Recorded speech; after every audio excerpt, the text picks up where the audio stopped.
হয়তো তোর মায়ের মতো তোকে আমি পেটে ধরিনি, তবে পিঠে ধরা যন্ত্রণাটা সহ্য করতে পারছি না। খুব কষ্ট হচ্ছে রে মা, এটি তোর জন্মদাতা পিতা।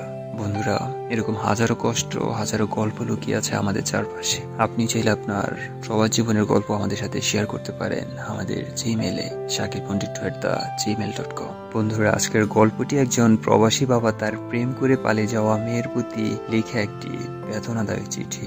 আসলে পৃথিবীর সকল বাবাই চায় তার ছেলে বা মেয়েকে নিজের সর্বোচ্চ দিয়ে ভালোবাসতে এবং ভালো রাখতে, কিন্তু আমরা কিছু ছেলে মেয়েরা বাবাদের এত বিসর্জিত ভালোবাসাকে মাত্র কয়েক বছরের অনাথায়ী প্রেমের কাছে বিক্রি করে দেয়। প্রিয় মা, শুরুটা কিভাবে করব বুঝতে পারছিলাম না। যেদিন তুই তোর মায়ের অস্তিত্ব ছেড়ে এই পৃথিবীতে ভূমিষ্ঠ হয়েছিলি, সেদিন থেকেই তোকে মা বলে ডাকতে শুরু করলাম।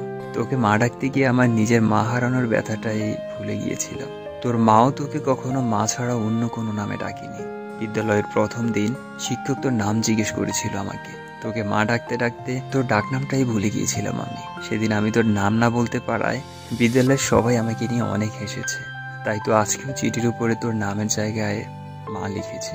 হঠাৎ করে তুই এভাবেই চলে যাবি আমি বুঝতে পারি নাই। ছেলেটা যেদিন বাইরে ব্যাগ হাতে দাঁড়িয়েছিল তোর জন্য, কখন তুই দরজা খুলে বের হয়ে আসবি। আমি বাবা তখন ভিতরে বসে বসে রবের কাছে প্রার্থনা করছিলাম আর ভাবছিলাম, আর কতটা ভালোবাসলি তুই আমাকে ছেড়ে চলে যাবি না। অপরদিকে তুই ঘরে বসে ভাবছিলি আজ যেতে না পারলে ছেলেটার কাছে হয়তো তুই ছোট হয়ে যাবে। আর আমি বাবা ভাবছিলাম তুই চলে গেলে সমস্ত পিতৃজাতির কাছে আমি কি করে মুখ দেখাবো।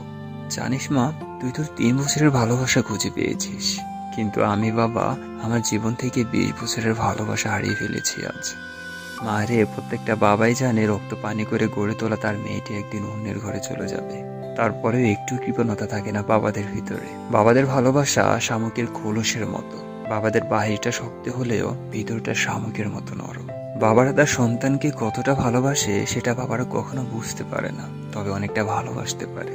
জানি মা, আমার লেখাগুলো পড়ে হয়তো তোর অনেক খারাপ লাগবে, কিন্তু কি করব বল। তোরা তো যৌবনে পা রাখার পর চোখ, কান, নাক সবকিছুর প্রতি বিবেচনা না করেই প্রেম করিস। কিন্তু যেদিন জানতে পারলাম তুই তোর মায়ের গর্ভে অবস্থান করছিস, সেদিন বুঝতে পারি নাই তুই কালো নাকি ফর্সা হবি, ল্যাংড়া না বোবা হবি। কোনো কিছুর অপেক্ষা না করেই তোর প্রেমে পড়েছিলাম মা, তাই এত কিছু লিখলাম। আমি জানি মা, তোদের সব সন্তানদেরই ফ্যামিলির কাছে একটাই প্রশ্ন, বাবারা কেন তোদের ভালো লাগাটাকে সহজে মেনে নিতে পারে না। উত্তরটা তোর ঘাড়ে তোলা থাকলো। তুই যেদিন মা হবি সেদিন নিজে নিজে উত্তরটা খুঁজে পাবি। তোরা যখন একটা ছেলের হাত ধরে পালিয়ে যাস, তখন ওই ছেলে ছাড়া জীবনে কারো প্রয়োজন বোধ করিস না, কিন্তু একজন বাবা বুঝে তার জীবনে তার মেয়েটার কতটা প্রয়োজন।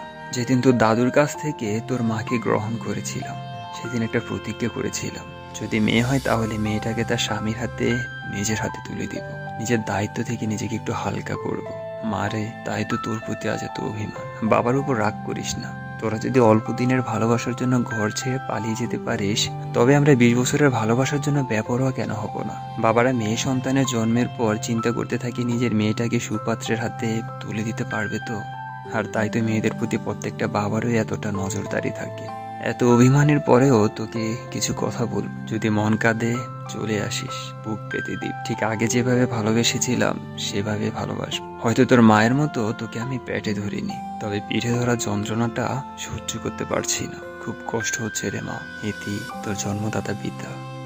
বন্ধুরা, এরকম হাজারো কষ্ট, হাজারো গল্প লুকিয়ে আছে আমাদের চারপাশে। আপনি চাইলে আপনার সবার জীবনের গল্প আমাদের সাথে শেয়ার করতে পারেন আমাদের জিমেলে shakilpandit@gmail.com। গল্পটি যদি ভালো লাগে তাহলে অবশ্যই লাইক এন্ড শেয়ার করবেন, আমাদের চ্যানেলটি সাবস্ক্রাইব করে রাখবেন।